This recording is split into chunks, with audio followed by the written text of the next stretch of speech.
तेरा वचन मेरे पाँवों के लिए दीपक है और मेरे मार्ग का उजियाला है। तेरा वचन मेरे पाँवों के लिए दीपक है। पहला पाठ प्रज्ञा ग्रंथ अध्याय 18 पद संख्या 14 से 16, अध्याय 19 पद संख्या 6 से 9 तक।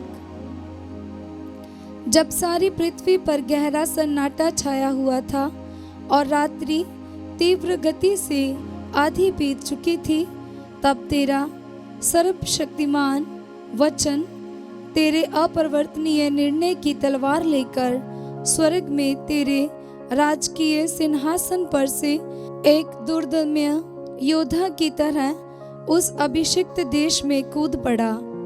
वह उठ खड़ा हुआ और उसने सर्वत्र मृत्यु का आतंक फैला दिया। उसका सिर आकाश को छू रहा था और उसके पैर पृथ्वी पर थे।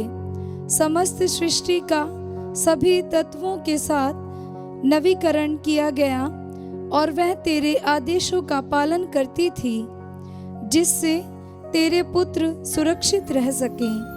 बादल उसके शिविर पर छाया करते थे। जहाँ पहले जलाशय था, वहाँ सूखी भूमि, लाल समुद्र के पार जाने वाला आबाद मार्ग और तूफानी लहरों में एक हरा मैदान दिखाई पड़ा। इस प्रकार सारी प्रजा ने तेरे अपूर्व कार्य देखने के बाद तेरे हाथ का संरक्षण पाकर लाल समुद्र पार किया।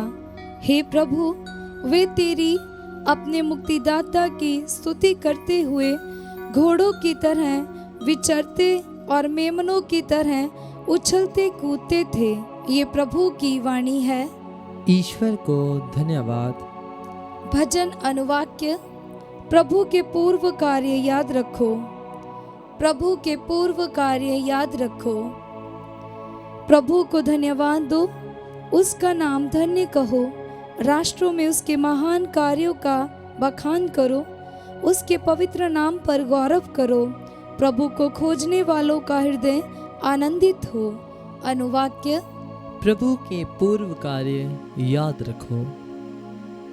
उसने मिस्रियों के हर एक पहलौटे को, उनकी जवानी की सभी पहली संतानों को मार दिया। तब वह इज़राइल को सोना चांदी के साथ निकाल लाया।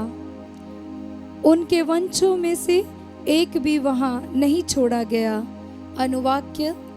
प्रभु के पूर्व कार्य याद रखो। उसने अपने सेवक इब्राहिम को दी गई अपनी पवित्र प्रतिज्ञा को स्मरण रखा। इसलिए वे अपनी प्रफुल्लित प्रजा को आनंद के गीत गाते अपने कृपा पात्रों को निकाल लाया। अनुवाक्य। प्रभु के पूर्व कार्य याद रखो। जय घोष हालेलुया। अनुवाक्य। हालेलुया। ईश्वर ने सुसमाचार द्वारा हमें प्रभु यीशु मसीह की महिमा का भागी बना दिया है। अनुवाक्य। हालेलुया। पवित्र सुसमाचार संत लूकस के अनुसार अध्याय 18 पद संख्या 1 से 8। नित्य प्रार्थना करनी चाहिए और कभी हिम्मत नहीं हारनी चाहिए। यीशु ने ये समझाने के लिए उन्हें एक दृष्टांत सुनाया। किसी नगर में एक न्यायकर्ता था जो ना तो ईश्वर से डरता और ना किसी की परवाह करता था। उसी नगर में एक विधवा थी। वह उसके पास आकर कहा करती थी, मेरे मुद्दई के विरुद्ध मुझे न्याय दिलाइए। बहुत समय तक वह अस्वीकार करता रहा। बाद में उसने मन ही मन ये कहा, मैं ना तो ईश्वर से डरता और ना किसी की परवाह करता हूँ, किंतु ये विधवा मुझे तंग करती है, इसलिए मैं उसके लिए न्याय की व्यवस्था करूँगा, जिससे वह बार बार आकर मेरी नाक में दम ना करती रहे। प्रभु ने कहा, सुनते हो कि वह अधर्मी न्यायकर्ता क्या कहता है। क्या ईश्वर अपने चुने हुए लोगों के लिए, जो रात दिन उसकी दुहाई देते रहते हैं, न्याय की व्यवस्था नहीं करेगा? क्या वह उनके विषय में देर करेगा? मैं तुमसे कहता हूँ, वह शीघ्र ही उनके लिए न्याय करेगा। परंतु जब मानवपुत्र आएगा तो क्या वह पृथ्वी पर विश्वास बचा हुआ पाएगा? ये प्रभु का पवित्र सुसमाचार है। ख्रीस्त की जय।